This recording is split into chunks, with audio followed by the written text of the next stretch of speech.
Hello student. तो आज हम आपके बीच आ गए हैं ट्रिगोनोमेट्री सीरीज के क्वेश्चन नंबर 10 को लेकर के। कारण इससे पहले जो है मैंने आपको 1 to 9 तक के क्वेश्चंस को डील करवा दिए हैं और उसमें जो भी आने वाले यूज होने वाले फॉर्मूले थे उस फॉर्मूले को भी मैंने डील करवा दिए हैं। तो आज हम चलेंगे क्वेश्चन नंबर 10 की ओर और ये जो होगी ये एक्सरसाइज 8.1 की आज लास्ट लेक्चर होगी। तो चलिए हम क्वेश्चन को देखते हैं। क्वेश्चन में यहाँ पे कह रहा है क्या, क्वेश्चन नंबर 10 में कह रहा है इन ट्रायंगल PQR यानी कोई एक राइट एंगल ट्रायंगल है PQR, कहता है एट Q राइट एंगल, कहता है उसमें एंगल Q जो होगा वो आपका राइट एंगल होगा। कह रहा है PR plus QR equal to 25 centimetre. तो पहले तो हमें क्या बनाना है, तो एक राइट एंगल ट्रायंगल बनाना है।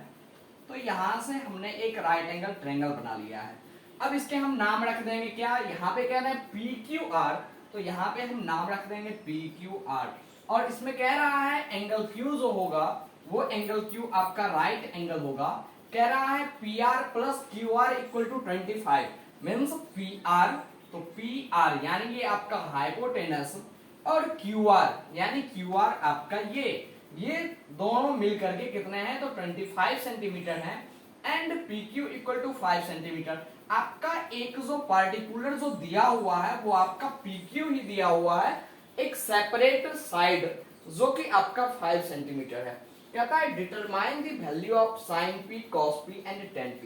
तो सबसे पहले हम चलते हैं और इस क्वेश्चन को सुलझाने का काम करते हैं। तो यहां से आपका एक साइड जो सेपरेट दिया हुआ है वो आपका PQ दिया हुआ है जो कि आपका 5 सेंटीमीटर है।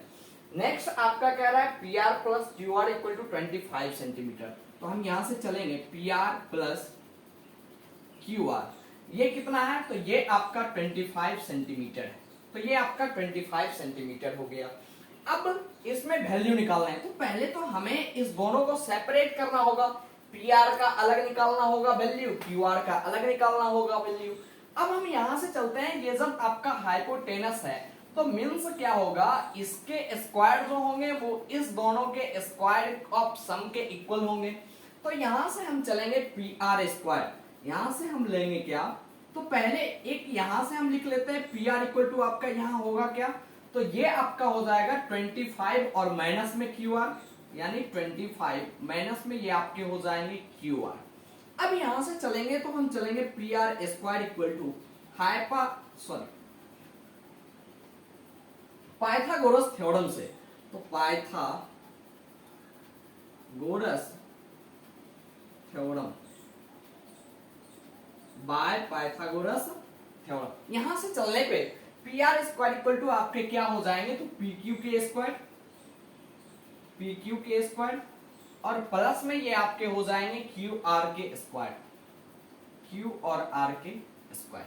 अब यहाँ PR इक्वल टू आपका क्या है, तो 25 माइनस QR, 25 माइनस QR। अब इसके स्क्वायर है तो यहाँ हम भी स्क्वायर करेंगे। अब PQ, तो PQ आपके कितने हैं, तो 5 सेंटीमीटर है। 5 है तो मीन्स यहाँ से आपके 5 के स्क्वायर और प्लस में ये आपके क्या आ गए, तो QR के स्क्वायर। अब यहाँ आप जानते होंगे a माइनस बी का होल स्क्वायर, ये आप अलजेब्रा में पढ़ चुके होंगे। a माइनस बी के होल स्क्वायर बराबर होते हैं a square plus B square minus 2ab। तो उसी तरीके से हम यहाँ 25 को क्या ले लेंगे, 25 को a ले लेंगे और b क्या ले लेंगे, तो b QR आपके क्या हो जाएंगे, b हो जाएंगे। जब यहां से हम इसको सॉल्व करेंगे तो ये आपके क्या आ जाएंगे, तो 25 के स्क्वायर प्लस QR के स्क्वायर और माइनस में ये आपके आ जाएंगे 2 इंटू 25 और इंटू QR बराबर में ये आपके क्या हो जाएंगे, तो 5 के स्क्वायर करने पे ये आपको आएंगे 25 प्लस QR के स्क्वायर। अब यहाँ आप क्या देख रहे हैं, इक्वल के इस साइड भी प्लस में QR स्क्वायर है और इक्वल के इस साइड में भी प्लस में QR स्क्वायर है। जब इस QR स्क्वायर को इस साइड यानी इक्वल के लेफ्ट साइड में लेते आएंगे तो ये आपके प्लस से माइनस में हो जाएंगे। तो इस तरीके से ये आपके कैंसिल हो जाएंगे। तो QR स्क्वायर क्या हो गए, आपके कैंसिल हो गए। अब यहाँ से 25 का जब हम ये स्क्वायर करेंगे, ये जब हम 25 के स्क्वायर करेंगे तो ये आपके कितने आएंगे, ये आपके आ जाएंगे 625 25 के स्क्वायर करने पे और फिर माइनस में 25 टू जा तो 50 और फिर मल्टीप्लाई में क्यू आर है तो यहां से आपके ये क्यू आर, और फिर यहां से आपके ये क्या बच गए, तो 25 बच गए। अब हमें क्या निकालना है, हमें कोई एक साइड चाहिए, तो वो आपका क्यू आर तो यहां से निकल रहा है, ये यहां से आपका क्यू आर निकल जाएगा, तो इस 50 वाले को उधर लेके चले जाएंगे यानी इक्वल के राइट साइड में, तो आपके ये प्लस में हो जाएंगे, यानी 50 क्यू आर इक्वल टू क्या आपके हो जाएंगे 625, और माइनस में 25 यानी आपके हो जाएंगे 600। अब यहाँ जीरो से ये जीरो कैंसिल हो गए, तो यहां से क्या आ गए, यहां से आपके आ गए 5 क्यू आर इक्वल टू क्या, 5 क्यू आर इक्वल टू 60, तो यहां से आपके निकल जाएंगे क्यू आर इक्वल टू कितने, तो 12। अब सारे सेंटीमीटर में है तो ये आपके हो गए कितना, क्यू आर 12 सेंटीमीटर। अब जब क्यू आर जो है वो आपके 12 सेंटीमीटर हो गए, यहाँ वैल्यू किसके दे रखे थे, P R plus Q R दे रखे थे, तो यहाँ आपके वैल्यू थे P R plus Q R equal to 25। अब इसमें क्यू आर आपके 12 निकल गए, तो पी आर कितने हो जाएंगे, मीन्स ये क्यू आर उधर माइनस हो जाएंगे, यानी 25 माइनस 12, तो ये आपके हो जाएंगे 13। तो ये आपके पी आर कितने निकल गए, वो आपके निकल गए 13 सेंटीमीटर।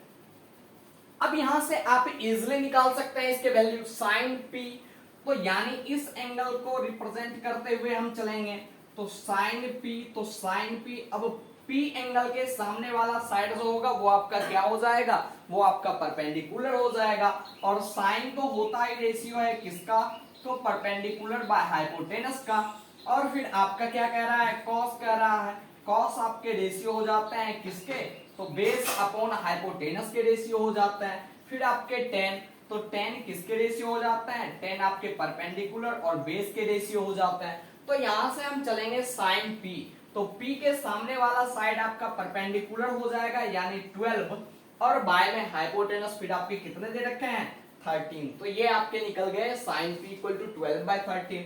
नेक्स्ट चलेंगे हम कॉस पी इक्वल में क्या हो जाएगा, कॉस किसका रेशियो होता है, तो बेस अपॉन हाइपोटेनस। अब P से हम चल रहे हैं, तो P से लगा हुआ जो साइड होगा हाइपोटेनस को छोड़ करके वो आपका बेस हो जाएगा, यानी यहां से आपका 5 और बाय में हाइपोटेनस, तो सबके लिए सेम कांस्टेंट, तो ये आपका 13 हो जाएगा। फिर आपके लिए चलेंगे क्या, tan P, तो tan P जब हम चलेंगे, tan किसके होते हैं रेशियो, तो परपेंडिकुलर बाय बेस के रेशियो होते हैं, परपेंडिकुलर आपके हो गए 12 और बेस आपके कितने हो गए, तो बेस आपके हो गए 5, तो यहां से tan P इक्वल टू आपके क्या निकल गए, तो 12/5। तो स्टूडेंट आई थिंक कि आप लोग ये सारे चीजों को समझ गए होंगे। तो इस तरीके से आपका ये क्वेश्चन 10 जो है वो क्वेश्चन 10 समाप्त हो गया। अब हम आगे चलेंगे क्वेश्चन नंबर 11 के ऊपर और फिर उन चीजों को देखेंगे।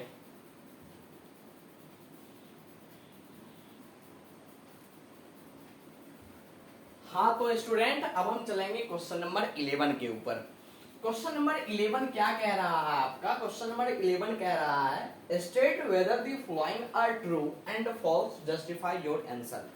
तो 11 नंबर क्वेश्चन में जो है वो आपके कुछ सब क्वेश्चंस दिए हुए हैं और उन क्वेश्चंस को आपको स्टेटमेंट के द्वारा जो है उस क्वेश्चन को प्रूव करना है ये ट्रू है या फिर फॉल्स है। तो चलिए स्टूडेंट फर्स्ट क्वेश्चन 11 का आपका क्या कह रहा है, कह रहा है the value of A 10a is always less than 1, means क्या 10a का वैल्यू जो होगा वो हमेशा 1 से कम होगा। तो हम एक कंडीशन लेके चलते हैं, जैसे ये हम एक ट्रायंगल बना लेते हैं, ये एक हम ट्रायंगल बना लेते हैं, 10a कह रहा है तो a b c इस तरीके से हम ये एक एंगल बना लिए। अब यहां जो है हम इसको रख लेते हैं 5 और इसको रख लेते हैं 4, ऐसे हम कुछ रख लेते हैं 5 और 4, इसको हम 3 रख लेते हैं तो ये 5 हो जाएगा, 3 4 ये 5 ऐसे। तो अब यहां हम चलेंगे तो यहां से 10a इक्वल में आपका क्या हो जाएगा, तो 10a जो आपका हो जाएगा ये a का अपोजिट साइड जो होगा वो आपका परपेंडिकुलर हो जाएगा, यानी 4 a का अपोजिट साइड जो होगा वो आपका परपेंडिकुलर होगा, और 10 तो रेशियो ही होते हैं किसके, तो परपेंडिकुलर और बाय में बेस के, तो परपेंडिकुलर आपका 4 और फिर आपका बेस यानी a से लगा हुआ साइड जो हो गया वो आपका कितना हो गया 3 हो गया। अब यहां हम क्या देख रहे हैं, जब हम 3 से 1 को डिवाइड करेंगे तो ये आपका आएगा 1 पॉइंट और फिर आपका 3 ऐसे आएगा, ये आ जाएगा आपका। तो क्या ये 1 से कम हुए? तो ये तो 1 से कम हुए नहीं। तो मीन्स यदि अब हम इसी ए को और सी को चेंज कर दें, यहां पे हम सी रख दें और यहां पे हम ए रख दें, तब क्या होता है? तब आपके निकलते हैं 10a इक्वल टू क्या? तो ये आपका ए के रिस्पेक्टिव परपेंडिकुलर, फिर इसके सामने का साइड तो ये आपका हो जाएगा 3 और फिर ये ए से लगा हुआ साइड तो आपका हो जाएगा ये 4, ये 3/4। ये क्या है? तो ये आपका जो है ये 1 से क्या है? तो लेस देन है। ये आपका क्या था? ये आपका 1 से जो था वो ये आपका ग्रेटर देन था। तो लेकिन यहां पे आपका क्वेश्चन कह रहा था the value of 10a is always less than 1, means 10a का जो वैल्यू होगा क्या वो हमेशा लेस देन 1 होगा? तो ये आपका फॉल्स आ गया। ये आपका क्या आ गया? फॉल्स आ गया। यहां पे आप लिखेंगे the value of 10a is not always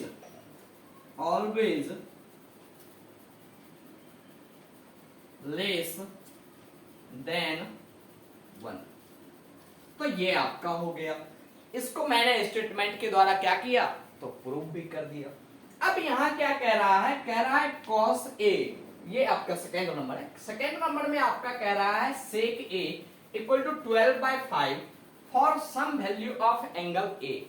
तो पहले हम समझते हैं ये जो सेक होता है आपका, सेक आपका कॉस का रेसिप्रोकल होता है और कॉस जो रेशियो होते हैं वो किस साइड के रेशियो होते हैं? वो आपके बेस अपॉन हाइपोटेनस के रेशियो होते हैं। अब हम यहां से एक ट्रायंगल ड्रॉ कर लेते हैं और ये ट्रायंगल आपका कुछ इस तरीके से बन गया ए बी और सी। अब यहाँ पे सेक ए इक्वल टू आपका क्या कह रहा है? 12/5, मीन्स ए से लगा हुआ जो साइड होगा वो तो आपका ये आपका बेस हो गया और ये आपका, अब ये कॉस का क्या होता है? रेसिप्रोकल होता है। तो सेक ए तो किसका रेशियो होता है? हाइपोटेनस बाय बेस का रेशियो होता है। मीन्स यहां से आपको क्या दिख रहा है? हाइपोटेनस आपका 12 है और बेस आपका क्या है? तो 5 है। तो ए से लगा हुआ साइड आपका ये बेस और ये आपका क्या? हाइपोटेनस। अब यहां से कह रहा है sec A equal to 12/5 for some value of angle A. क्या मीन्स इसके जो रेशियो, ये कहने का मतलब क्या है? जो कि ये हमेशा बेस से जो होगा यानी न्यूमरेटर जो होगा वो हमेशा क्या? डिनोमिनेटर से बड़ा होगा। तो यहां पे आप क्या लिखेंगे? हाँ ट्रू, क्योंकि ट्रू बिकॉज यहां पे आप लिखेंगे hypotenuse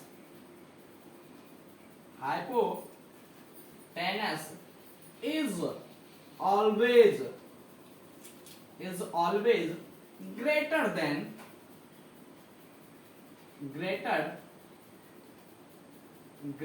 than any other sides of right angle triangle। Hindi medium वाले क्या कहेंगे? हाँ ये सत्य है, क्योंकि हाइपोटेनस जो होता है, हाइपोटेनस हमेशा राइट एंगल ट्रायंगल के दो अन्य भुजाओं से क्या होता है? तो बड़ा होता है। तो इसलिए सेक ए का ये जो होगा यानी कि आपका हाइपोटेनस यानी कि न्यूमरेटर जो होगा, न्यूमरेटर का रेशियो जो होगा वह हमेशा डिनोमिनेटर से क्या होगा? बड़ा होगा, क्योंकि ये रेशियो ही तो होते हैं हाइपोटेनस अपॉन बेस के। तो इसलिए तो ये आपके सेकेंड नंबर भी हो गए। अब थर्ड नंबर में क्या कह रहा है? कह रहा है cos A is the abbreviation used for the cosecant of angle A। cosecant abbreviation means क्या होता है? तो एब्रिविएशन मींस होता है शॉर्ट फॉर्म। मींस क्या? cos A जो होता है वह एब्रिविएशन के रूप में यूज किया जाता है। किसके एब्रिविएशन के रूप में? तो cosecant ऑफ एंगल A के रूप में। तो ऐसा अब यहाँ cos A, तो cos A को हम क्या कहते हैं? तो cos A यूज किया जाता है कोसाइन A। किसके लिए यूज किया जाता है? तो कोसाइन ए के एब्रिविएशन के रूप में यूज किया जाता है, ना कि किसके, तो कॉसेकेंट। कॉसेकेंट किसके रूप में यूज किया जाता है, तो कॉसेकेंट जो आपका यूज होता है कॉसेकेंट ए, ये आपका कॉसेक ए, कॉसेक ए के एब्रिविएशन के रूप में यूज, कॉसेकेंट ए के एब्रिविएशन के यूज में आपका कॉसेक ए यूज होता है। तो यहां से आपका ये हो गया, तो ये आपका क्या हो गया, यहां भी ये आपका फॉल्स हो गया, ये आपका फॉल्स हो गया। ये भी आपका क्या था, तो ये भी आपका फॉल्स था, और ये आपका क्या हो गया, ये आपका ट्रू हो गया, 2 नंबर। अब 4 नंबर में चलते हैं। 4 नंबर में कह रहा है sine theta equal to 4/3 for some angle theta.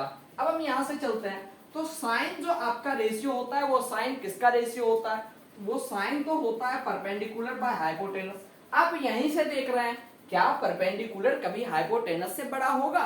Hypotenuse जो होता है वह तो राइट एंगल ट्रायंगल का सबसे बड़ा साइड होता है, तो कैसे उससे रेशियो में कौन बड़ा हो सकता है, परपेंडिकुलर बड़ा हो सकता है। तो ये तो आपको डायरेक्ट यहीं से क्या दिख रहा है, जो कि false, false because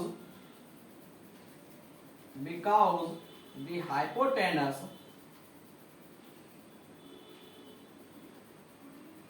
because the hypotenuse is the greatest side of the right angle triangle।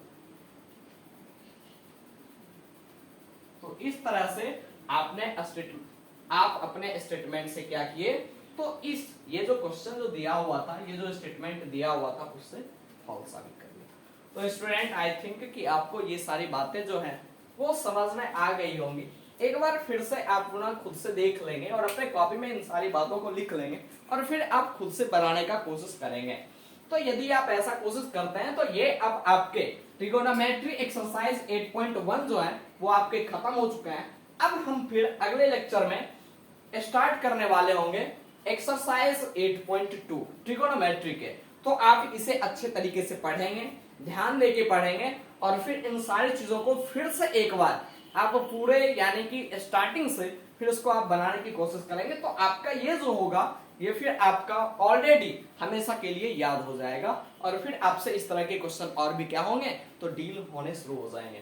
तो इसलिए स्टूडेंट आप इन्हें मन लगा के पढ़ेंगे और फिर अगले वीडियो में जब हम आएंगे तो आपको एक्सरसाइज 8.2 के फर्स्ट क्वेश्चन के साथ मिलेंगे। तब तक के लिए धन्यवाद। आप इसी तरीके से हमारे साथ बने रहिएगा और इन चीजों के बारे में आप सीखते रहिएगा। Thank you, bye bye.